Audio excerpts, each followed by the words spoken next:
I am so pleased and honored that the month of November we are promoting Lexington Historical Society, and our first take is with our new executive director, Carol Ward.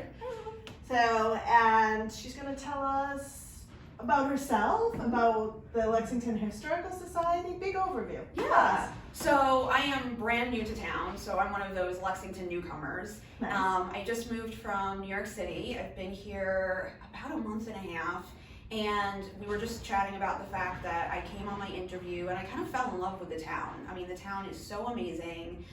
The board of trustees was so accommodating and so lovely to chat with, and so that helps a lot when you decide to take a job.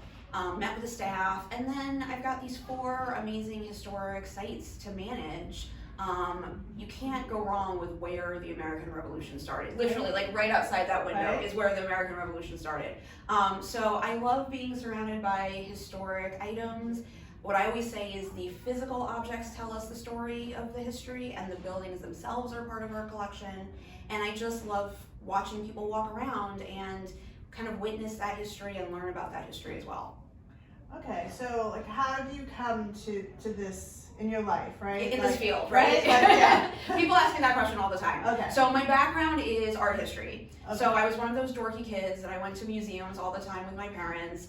I went to Colonial Williamsburg a lot down in Virginia. And I just loved kind of stepping back into history that way. Mm-hmm. So that was kind of the crux of it from when I was 5-6 years old. Then when I was in high school, my real dorky art history story is my parents and I went to England, and we went to the Tate Gallery. Mm-hmm. And I walked in front of this painting, which I now know is Ophelia by John Everett Millais from the 19th century. And I just all of a sudden wanted to learn everything about that painting.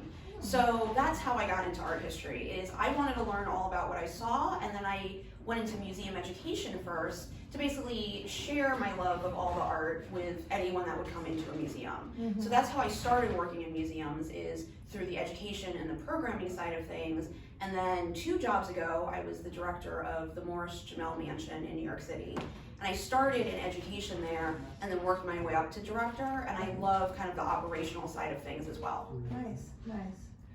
So I see there are people coming through this house. So I know you're new to this position, so I don't want to put you on the spot too much, but like, how many people come through these houses? Do you have any sense of that? I do. So we get about 25,000 visitors a year. Wow. A lot of that are school kids and tourists from nationally and internationally. Mm-hmm. And the nice thing is our 3 different sites you can view different ways. So here at Buckman Tavern, where we're standing right now, it's a self-guided visit with an audio guide, so you can walk around at your leisure. Mm-hmm. Hancock Clark is a guided tour. And then Monroe Tavern is kind of a mix of between. You can do self-guided, or you can walk around with a guide as well. Mm-hmm. All 3 houses are open to the public. Right now, 2 of them will close for the season in about a month. Okay. But this is the first year we're testing out. Buckman, where we're standing right now, is going to be open year-round.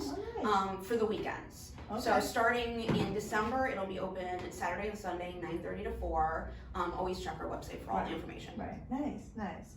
So what do people need to know? I mean, I embarrassed myself by saying I've never been in Buckman Tavern, but what do people want to know before they come? Or yeah, so I think the core thing is that we tell both sides of the story of the Revolution. So a lot of the time, Buckman, where we're standing right now, tells the Continental Army side of the thing. So okay.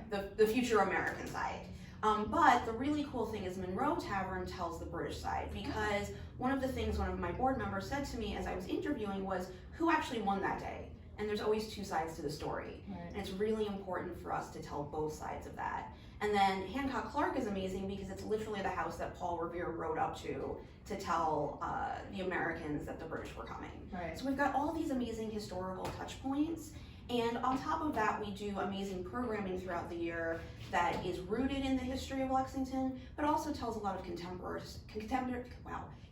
stories as well. Mm-hmm. And what I'm hoping to do is bring forward that contemporary history. Our 4th site is the depot, which is an old railroad depot where our offices are right now, and we're hoping to transform that into an education and exhibition space. Oh, nice. Yeah. Awesome.